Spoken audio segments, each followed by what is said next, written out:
Hey everybody, we are back with an HP laptop today. This is a Pavilion ze5270. This one has allegedly a P4 inside, built for Windows XP. It's got an Alltech Lansing sound system on the board here. Looks like it's also got IR capability. And we've got a floppy drive here, and looks like might have some other expansion on it. It's even got a modem and a mini FireWire port on the side. DVD-ROM, not a rewriter I don't think, but might be a CD writer. So let's take a look here. So this one's in actually pretty good shape considering I pulled it out of a junkyard pile.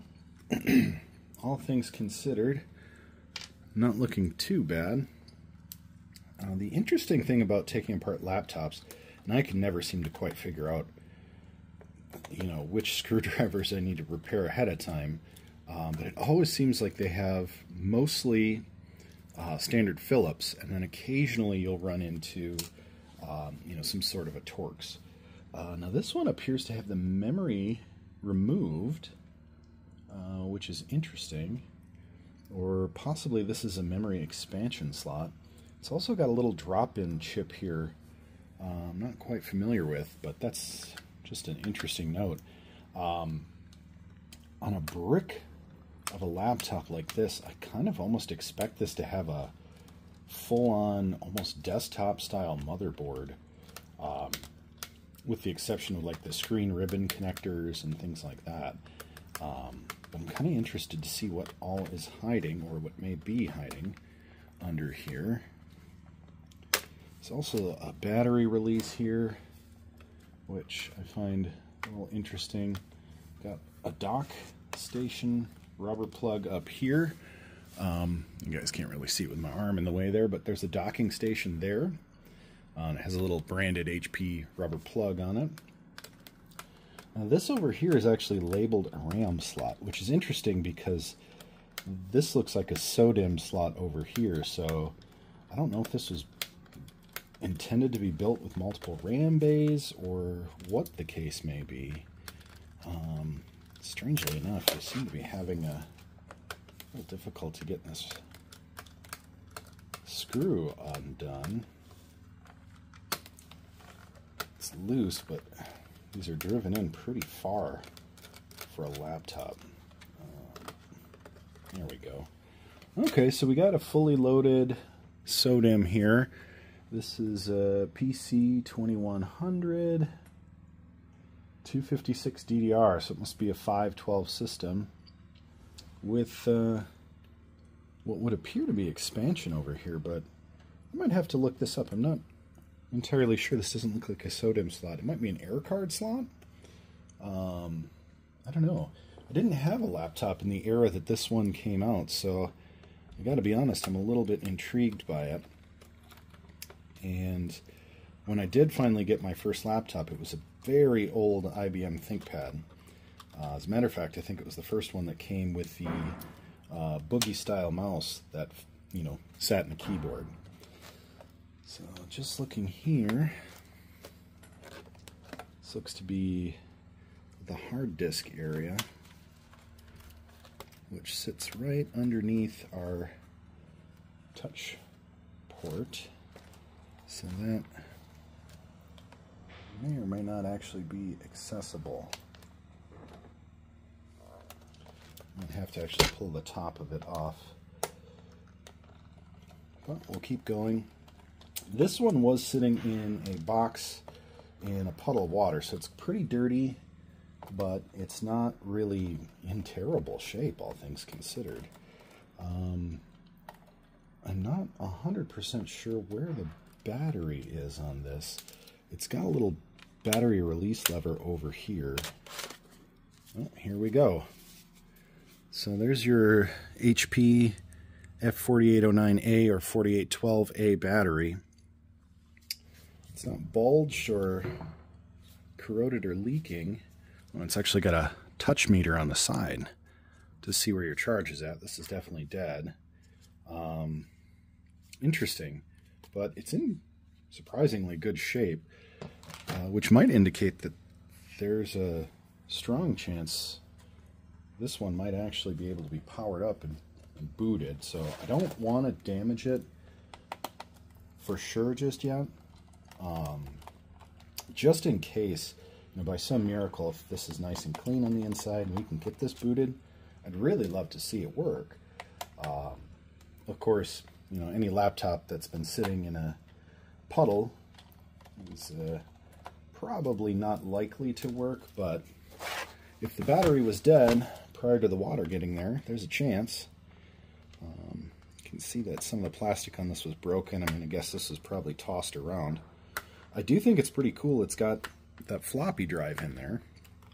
Again, I don't see too many floppy drives with laptops, just because floppies have been out of fashion for quite some time, and even when they were, usually you had to get the floppy as an external component. So that being said, I'm not necessarily encouraged that it'll work, because this side does look to be the side that sat in the water the deepest. And I see some mud built up on the floppy, but I don't really see anything too startling, like corrosion or anything we saw with the last laptop we dug into.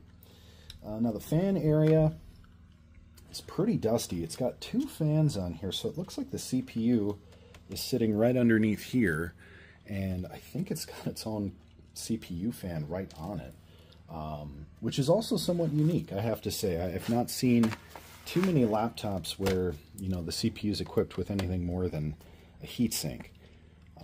So I find that pretty interesting. It's also got S-Video out on the back, along with the standard printer parallel, VGA. It's got a PS2 port for exterior mouse and keyboard, network port, a couple of USB 1s. So for, the Windows XP era, this is a pretty decent looking build. 512, that was pretty good, honestly, for a Windows XP machine. P4s, I'm going to guess the reason why it has its own processor cooling fan is because the P4s tend to run pretty damn hot. But you never know. I mean, it might be fairly efficient. I do like that it's got a very clean docking station port. I'm guessing whoever owned this in the past never docked it. I don't think docks are really all that common in this era. Not to say they didn't exist, but I certainly would not rank them up there as one of the more common things you would see. I mean, even today, the docking stations now are typically an external plug through USB-C. All right, so let's taking a quick look here at fasteners. Now, I know you probably have all surmised from my other laptop videos, I'm not the best at taking apart a laptop. But I'm going to guess that these back screws are going to have to come out. And maybe even these little ones along this leading edge before the bottom shell free up. Now, somebody had mentioned in the comments on the last one that occasionally there are screws hidden underneath the actual physical keys of the keyboard. I wasn't aware of that, to be quite frank.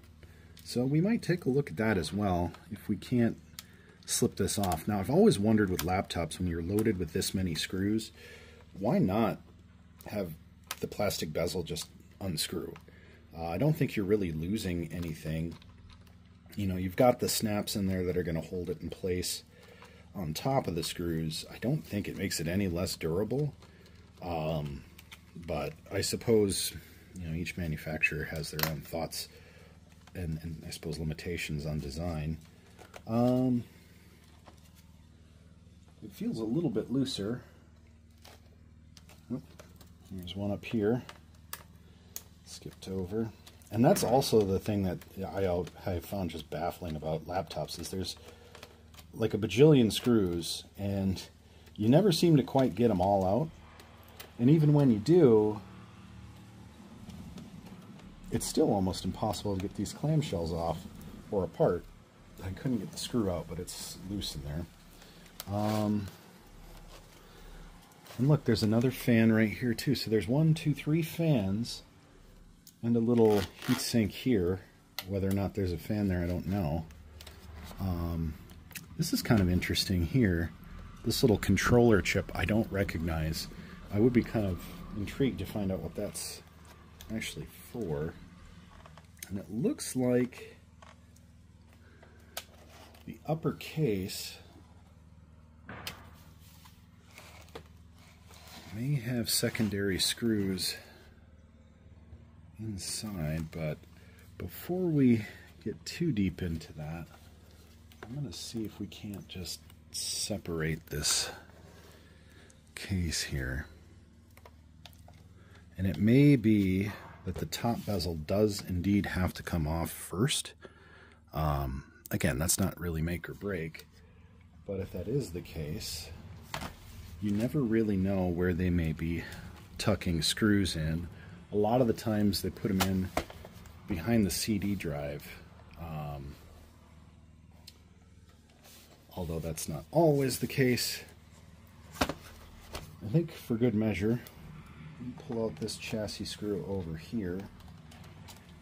Again, if this one's, you know, DOA, I don't have a cord for it, don't have any way to power it on, it's going to the recyclers. So at the end of the day, this is life cycle. You know, there's really not a whole lot of worth to having an old laptop. Old desktops are nicer, they're easier to fix, but it would be kind of cool just to see if we can fire this up and get it working. Alright, so, okay, confirmed. As with most laptops, it's got the little snaps in the front there, which connect it to the keyboard. It looks like there is indeed at least that one chassis screw there. Possibly others. I'm going to guess this DVD drive is hiding one or two. I'm going to try and pop that off if we can. And maybe, maybe not.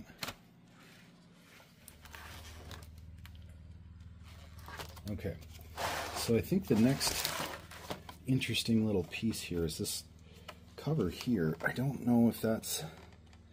It feels pretty stiff there, so I think there might be a fastener to deal with under that. And certainly, again, the other tough part is as you start to unsnap this, too, you get the issue of it snapping itself back together as you go.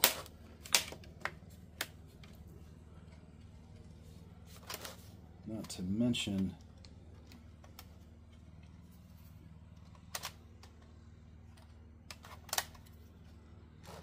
I have some question of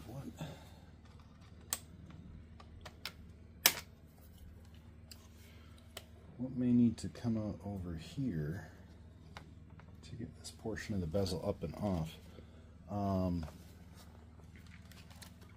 But we've got a good look, at least from one side. Trying to keep it so it doesn't slam shut on me here. Hopefully you guys can see this okay.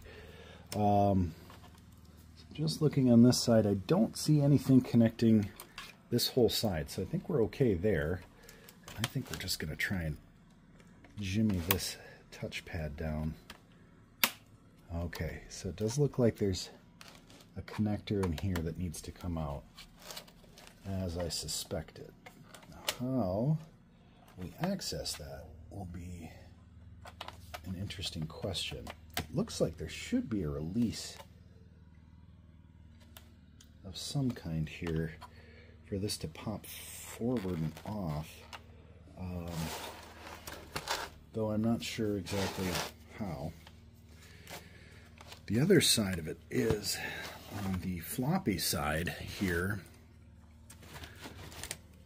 I really don't want to damage this floppy drive because it looks pretty clean and otherwise workable, and if it's something I could salvage and maybe use externally, I'd really prefer to do that.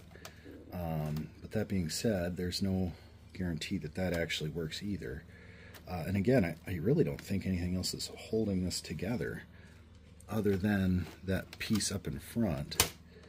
So I think if I can get this part pried apart up here,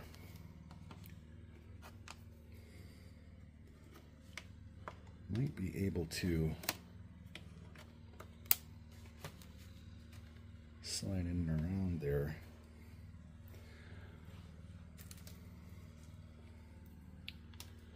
And I always keep little bits and bobs on the workbench here, not because I enjoy working in chaos, but you never know when a little bit you've pulled off of something will make for a nice little pry bar, like so.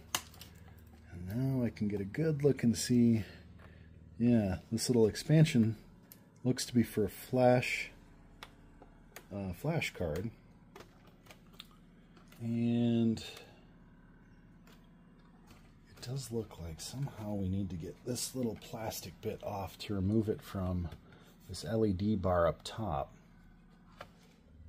But how we do that, that's the tricky part that I have yet to quite figure out. And there's a really nice cooling sink on the side here. I don't know if you can see in there very well, but there's a lot of copper in there. So they definitely designed this with cooling in mind, which, I gotta be honest, for a laptop is surprising. It always seems to me like there's less thought about how to cool it and more thought about how to make it more compact. The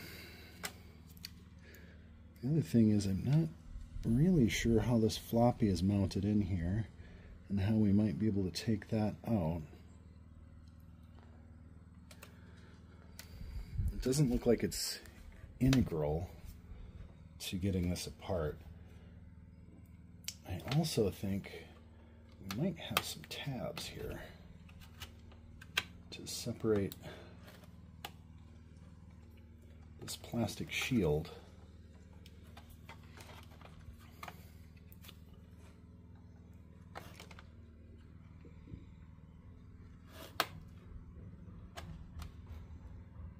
Perhaps enough to get this open, but again, really being cautious. I don't want to break this. I could. There's really no reason not to, other than just to give it a try at preservation. You know, it's not like this is any kind of high-end desirable laptop or anything like that, but I'm always kind of trying to save whatever I'm touching just in case. So I think somehow I have to find a way to release this upper case. And I'm assuming there is either a screw underneath the touch track in here somewhere, or we've got a fastener underneath the keyboard. So that's one possibility. The other possibility is we may need to actually physically slide out this DVD drive to get at a fastener that's hiding in there. And usually that's just as easy as pulling on it until it comes free. Although this one doesn't seem to want to do that. I do see we've got a couple of screws in the back here, and I'm sorry you probably can't see them, but there's two just at the base of the monitor hinges, and it looks like the monitor hinges themselves also come apart, so that might be a possibility as well.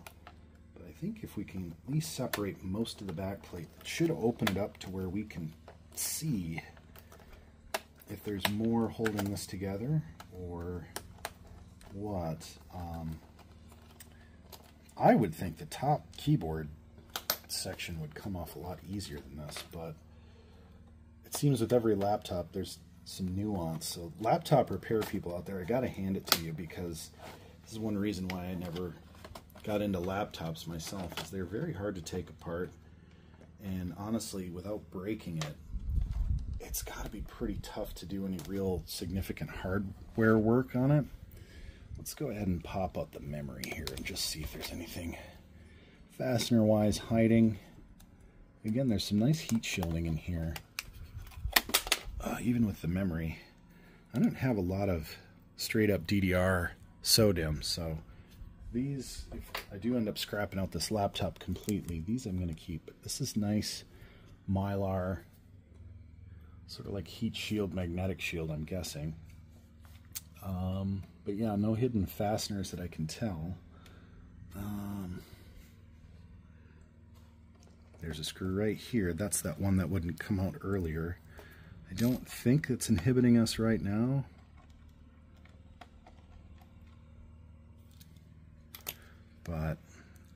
And I seem to have lost my little chip tweezer, which I've been using to get these out in this mess of a desk I'm working at. But these little lightly magnetized tips typically will pull these right out. Although that one's awfully stubborn. So I think what we'll do at this point is we've gotten this pretty far. I'm going to try and take this bezel off here because it looks like it's just this one screw, and that might allow me to slide out the floppy.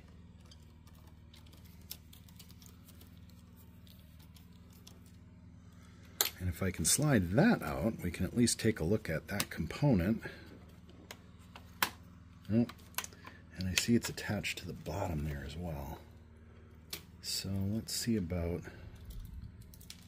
clearing off some of these bulk screws we've got hanging out. Let's see about unscrewing from the mount here.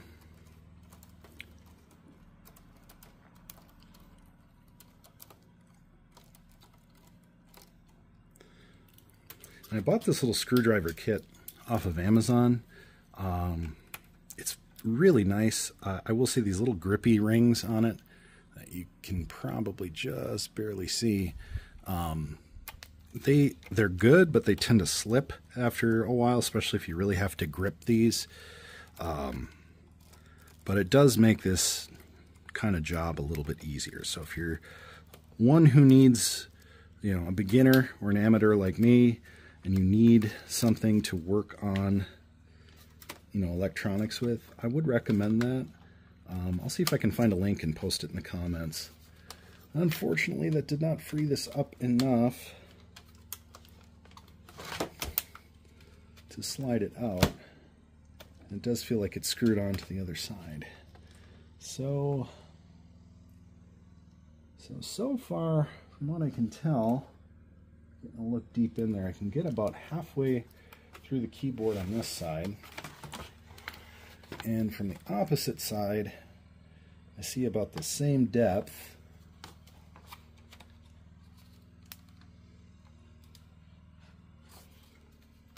Just looking to see, it looks like maybe under the I key there might be a fastener to deal with.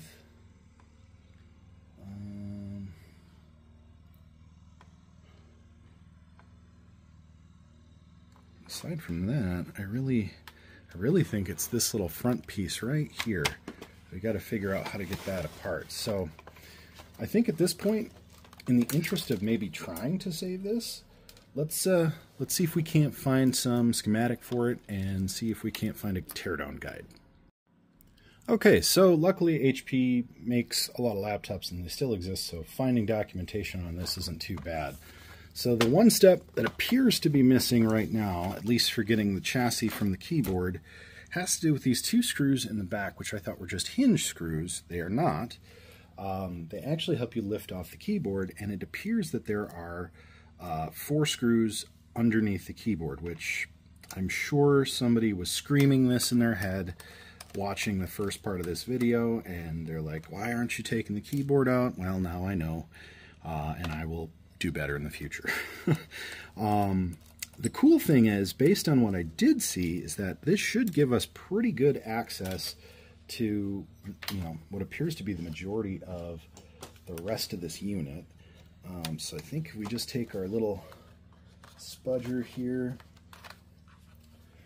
and I don't have all the proper tools, but there's always something you can do with these bits and bobs you have laying around.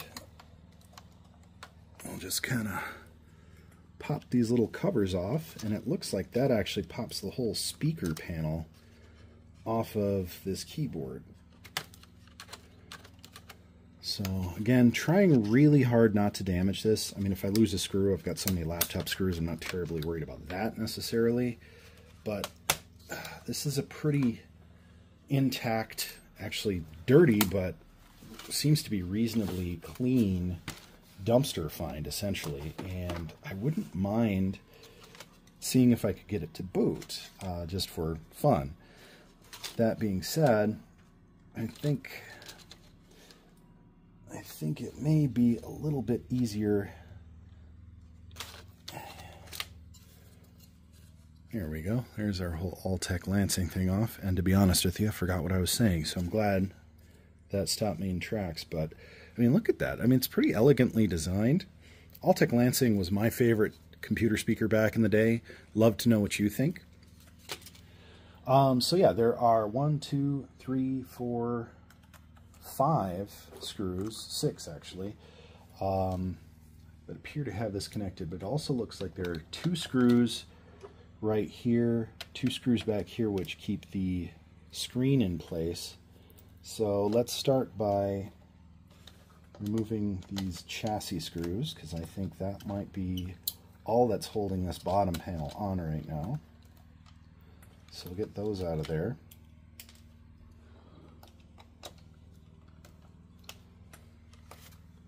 And wouldn't you know it, there's 2 more screws right there.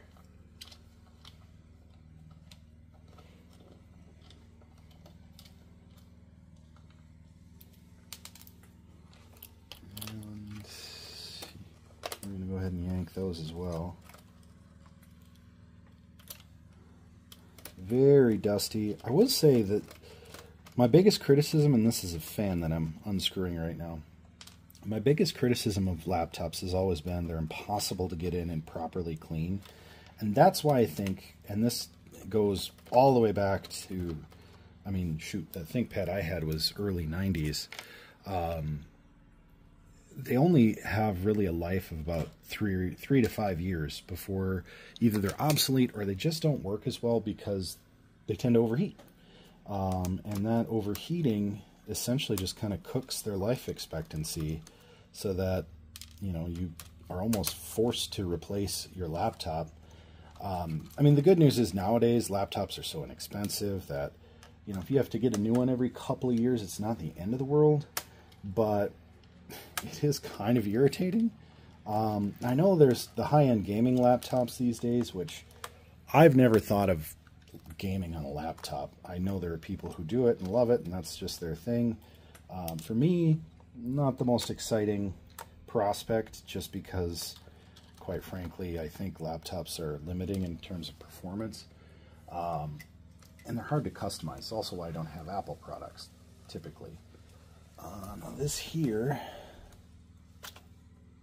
it's just a daughter board, and that, I believe, is just an LED panel for those buttons. Looks to be in really nice shape, but it's interesting that it's just a daughter board that plugs in there. Alright, we have another screw here, which I believe is connecting our chassis. We'll take that out of there. Oh, it's a bit bigger than I thought it was. And it does look like these hinge screws back here are holding our bottom chassis on as well. So we're going to take all of those out. And there's a ground wire here for the monitor, or I should say the screen. And we're going to go ahead and remove that. So that is holding it to the bottom as well.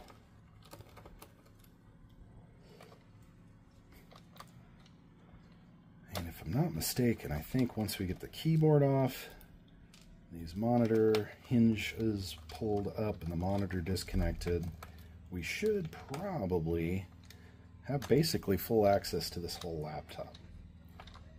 That's my hope anyway. And then of course, putting it back together is just all these steps in reverse. And that's part of why I record these long form teardown videos. I know they're not the most exciting thing in the world to watch, but if ever I needed to go back and reference, you know, okay, what did I do here? Where does this screw go? I'm going to have virtually everything. And it may not be perfectly captured. The nice thing with laptops is they're typically, you know, pretty obvious in their symmetry. So you just, you know, do everything the same on both sides, just mirror image. Now the ground wire here, that's kind of interesting that the screen is ground to the chassis. So let's see, this, I believe, just lifts out. So there's your keyboard. I like it because it's simple.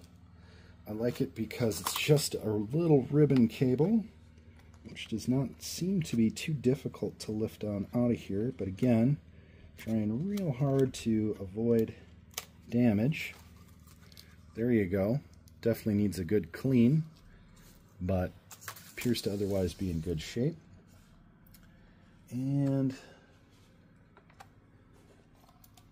we've got pretty good access here. Here's another chassis screw that was hidden underneath. So that should give us access now, I believe, to pulling off the rest of this top plate. Minus, again, this little front panel. And here's your last chassis screw hidden underneath here. And we might actually need a standard screwdriver for that because it's pretty deep. So if you're taking apart an HP ze5270, just be aware that there's one tiny screw here way down at the bottom that is just a little bit out of reach for a magnetized screwdriver. And it's feeling pretty loose there. Let's just see here. The back now lifts up nice and easy. So it just kind of begs the question of how do we release this front panel properly?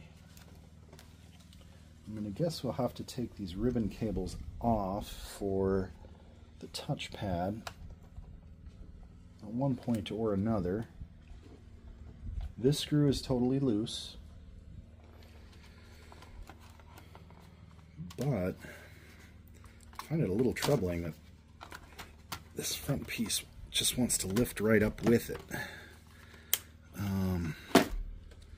Again, not really the end of the world, but it's going to make it kind of hard to not accidentally damage something. Again, the #1 thing I'm trying to avoid. It also seems that our little expansion port here is screwed down to the board there, meaning that there must be some kind of a release for this here. It looks like it's just a peg, so that is not coming up the way I'd like it to anyhow, with this one to lift up here. So the question is, how do we separate our front track? And I think it's just going to be a matter of using our little plastic spudger here and locating a release point. So this is indeed our hard drive, and there is a screw right here dead center that needs to come out, and there's no clear indication as to how that is accessible unless this little thing right here is some kind of a rubber boot, which it is. And there is our hidden screw. Sorry if you can't see it. It's right here, hidden behind a rubber boot that really, in all other appearances, did not look like a rubber boot. It looked like just a mold point for the plastic. So, once we unscrew this, we should have all the access we want to the hard drive. There's your hard drive. 2.5-inch IDE, 40 gigs. Not bad for the XP era. That's what I was running in my desktop in the XP era, so that's cool. But now we should have full access to remove this board. And so we just want to be gentle. Pull out these ribbon cables.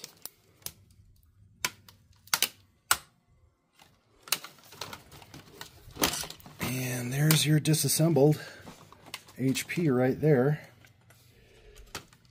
We'll pull through this little guy. And we've just got this piece there. Oops. Again, this is junk, so don't worry about it. So we've got a really big double fan heatsink here, which spin very free despite how dirty they are. Got a CMOS battery here. Processor's right up under here. Here's our disk drive. Our floppy's up here. So we have full access to take everything off now. And just looking around at what else do we got going on with this. Lots of little daughter boards, plenty of dirt, dust, no real debris or anything. Interesting. There's a little connector here that goes to your touchpad on the top, connected by ribbon cable. I'm going to guess that's probably the mouse buttons. I've just never seen one separated like that, so I find that kind of interesting. There's also some MOSFETs on the board here, which are 3-prong, and you can plainly see that they cut the 1 prong. Neither here nor there, just interesting. There's a lot of copper on this heatsink. This is a nice looking heatsink, very heavy duty. This is almost all the weight on this laptop. So I find that very unique as well. Looks like our CD drive, or I should say our DVD CD rewriter, so we have a burner, is actually screwed to the motherboard. And it looks like the board itself could potentially stand alone. If you take the monitor off completely, really there's no reason why this wouldn't be able to be connected to an external monitor and run as just a board. So I gotta be honest, I'm kind of intrigued by that. I might want to try and just bench test this motherboard only. No idea if the CMOS battery is any good. This is indeed the compact flash expansion, which is interesting because for the life of me, I can't seem to find these things in the wild. A lot of the retro folks online that do these PCs love to use them for the older rigs, I think because of compatibility probably. I've been doing SD reader converters to IDE. They work fine. They work with SATA too. SATA to SD is, or SD to SATA isn't so bad. Just as fast. But it'd be kind of cool to have one of these just to test some of these ports and see if they even work. I do find a little interesting that they put this VIG video control chip directly underneath the hard drive. That seems like a mistake. At least I believe this is a video control chip down here. I could be wrong about that. That might be a driver for some of this other expansion.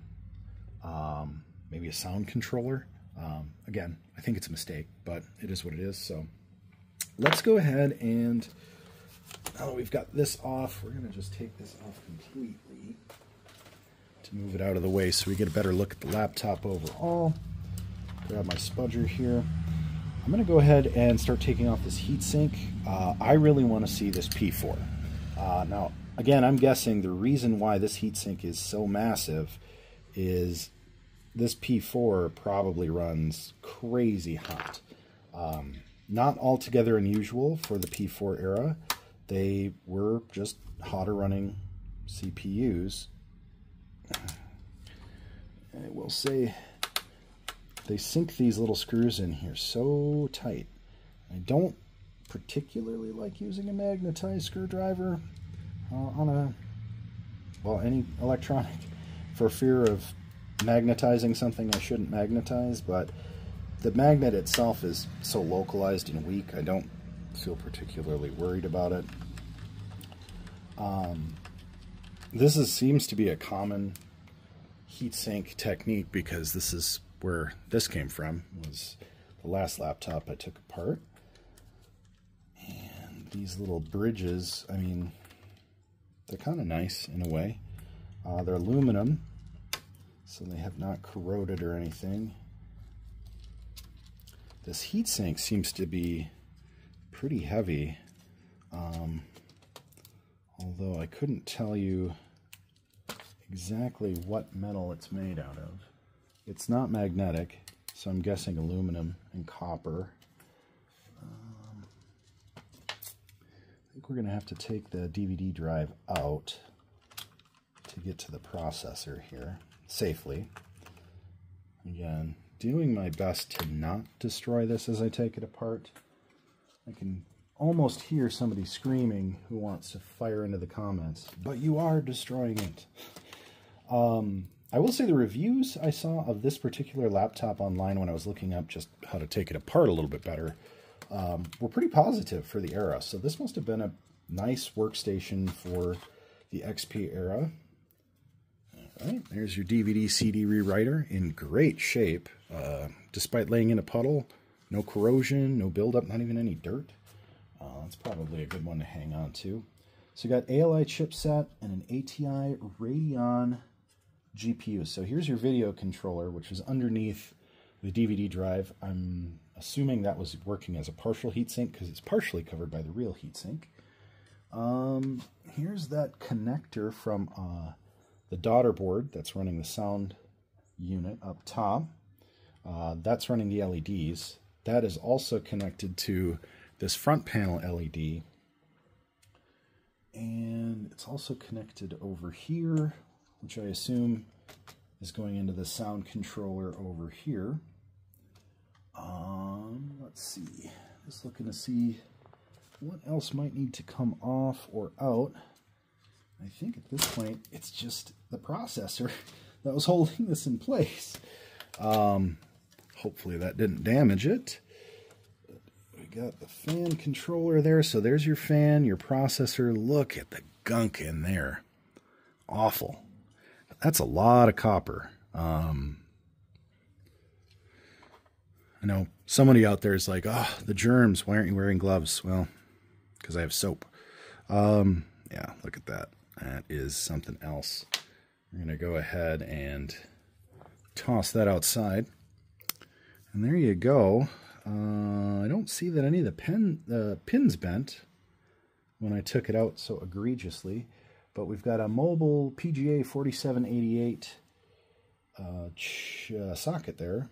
And I really want to peel this chip off so I can get a look at it. But the graphics on here is an ATI Radeon 1GP345M. And based on the mild discoloration on that, I think it's in good shape. And here is our little fan on the back here, which is tunneled into the processor as well. And it's got like a piece of flexible tape on it. Literally just a piece of flexible tape. Which, I mean, it's sticky. It's literally catching gunk. I don't know whose genius idea that was. But, hey, kudos. You got something done. All right, let's go ahead and peel our P4 off of here. Just ever so gently. Get a little lift. Now, it looks like they used heatsink tape as opposed to, look at that. See, this is how hot these P4s run, is they burn right through that heat putty they put on there. And we're going to go ahead and just get a touch of IPA here on a shop towel. And we're going to look at this mobile P4.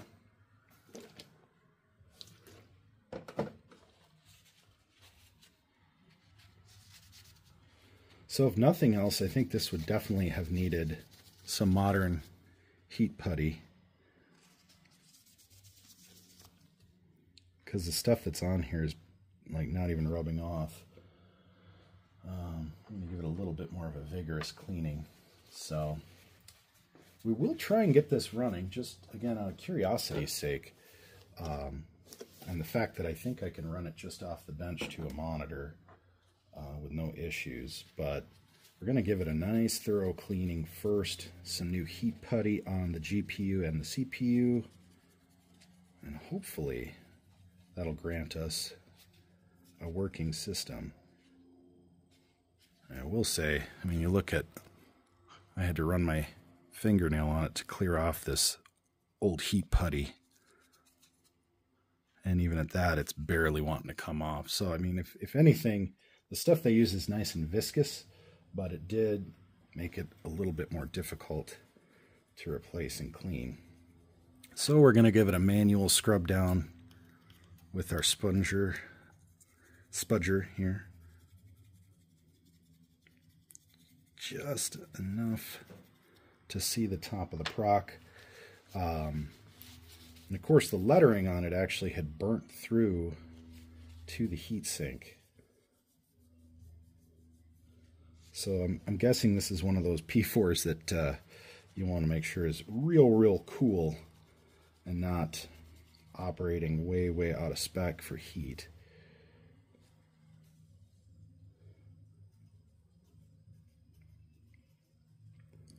All right, you can kind of see it there. Now I'm going to try and get it in focus. That is a Pentium 4 2.4 gigahertz with a 512 cache at 400 megahertz. It looks like L1 and L2 cache. Amazing. Definitely going to need a good amount of cleanup before we try and get this running. But we've got a nice start here. So I'm going to go ahead and go into cleanup mode. That's not the most interesting thing for you guys to see, I'm sure, but here's another look at our dual fan setup. The blades themselves are nice and clean out here. Fans are pretty loaded. Again, our heat paste is just terrible. And then there's actually like a heat pad that sits on about half of the GPU over here. I might just leave that alone for now. The GPU shouldn't be running too terribly hot, but you can see that the pad itself is not ideal, so we might just throw a little heat putty on there and peel that old pad off.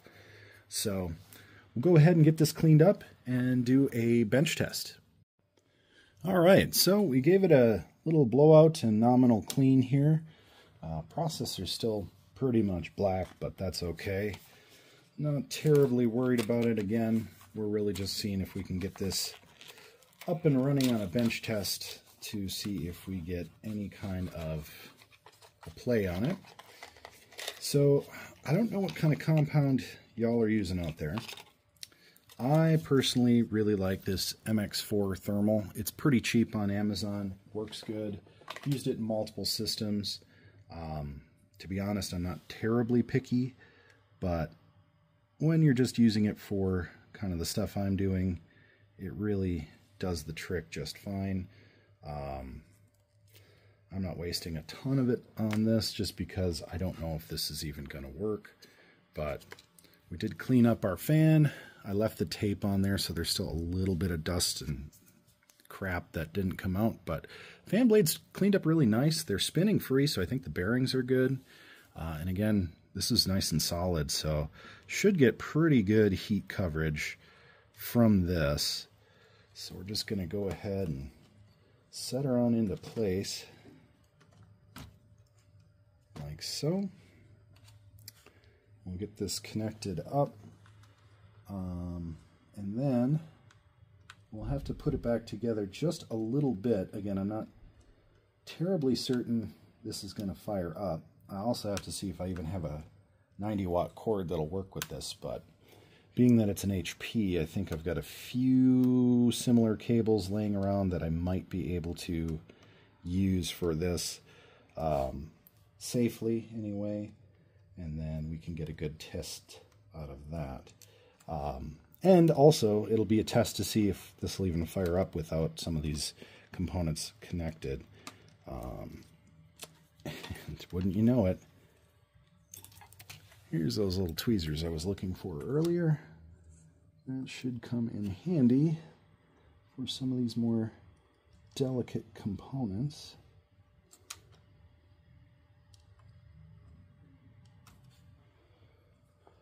All right, now this should route back through this little sink area here. Not terribly worried with the LED panel itself going back together, but in the interest of time, I'm going to go ahead and cut the video here, get the components in place that we need, and then we'll see if this will boot. Okay, so we are now connected to what I think are all of the necessary components. And I've also got it connected to this external monitor. So we've got the power switch up here. I've got the keyboard resting on a bit of plastic on one side. I think just out of an abundance of caution, I'm going to go ahead and slip just another little plastic shield on this side, just to avoid any shorts, if at all possible. And I did happen to find one little barrel connector that I think will work for the power. Now it says 90 watts, but it didn't tell me the actual voltage. I assume 12 is probably fine. So we're going to give it a shot with a 12 volt. Turn our power on over here. Good on the monitor side. And just make sure our input is set correctly.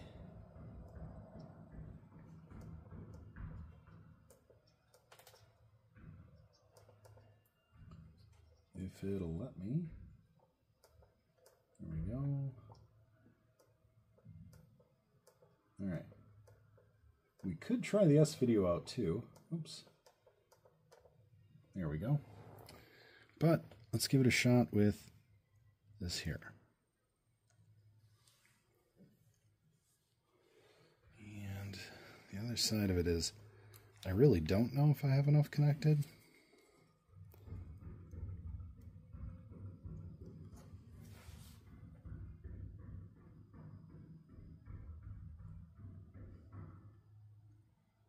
So that appears to be the correct switch.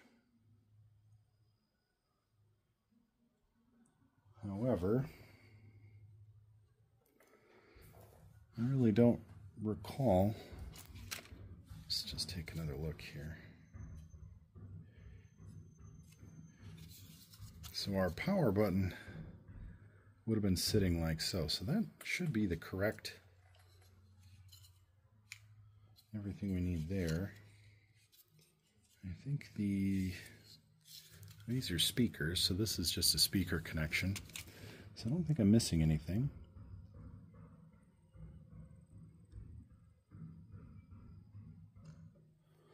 So it could be that the connector simply doesn't work.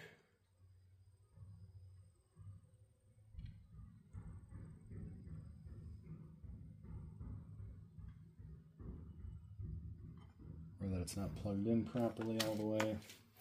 Might be that the battery is just so dead that it's thrown everything off.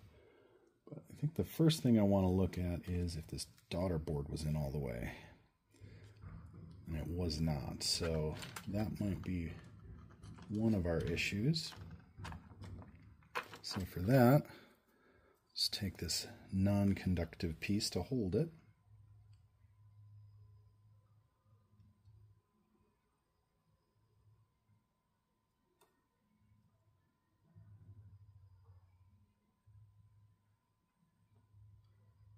And got nothing. So I think it could be that the cord is not proper. So let's try another laptop cord. All right, so I found an HP 90 watt power connector, and wouldn't you know it, I just pressed it just to see if it would even work, and it booted right up to the BIOS screen. And taking its dear sweet time, but everything seems to work. Now we don't have the CD in here, we don't have the floppy, obviously no screen, no sound. So let's just pop in the setup here and just see. And it's showing 2002. We got a Toshiba hard disk, 503 megabytes of memory, which is not quite right, but That's probably the usable memory.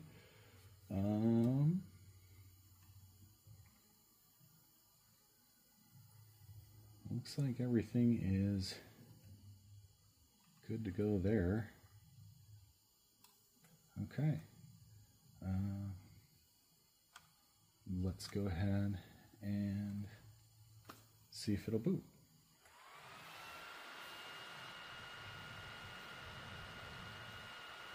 And this is the section of the video we're going to go ahead and speed up to see if this goes really slow or really fast.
And we've got a successful boot to the owner login screen, Windows XP.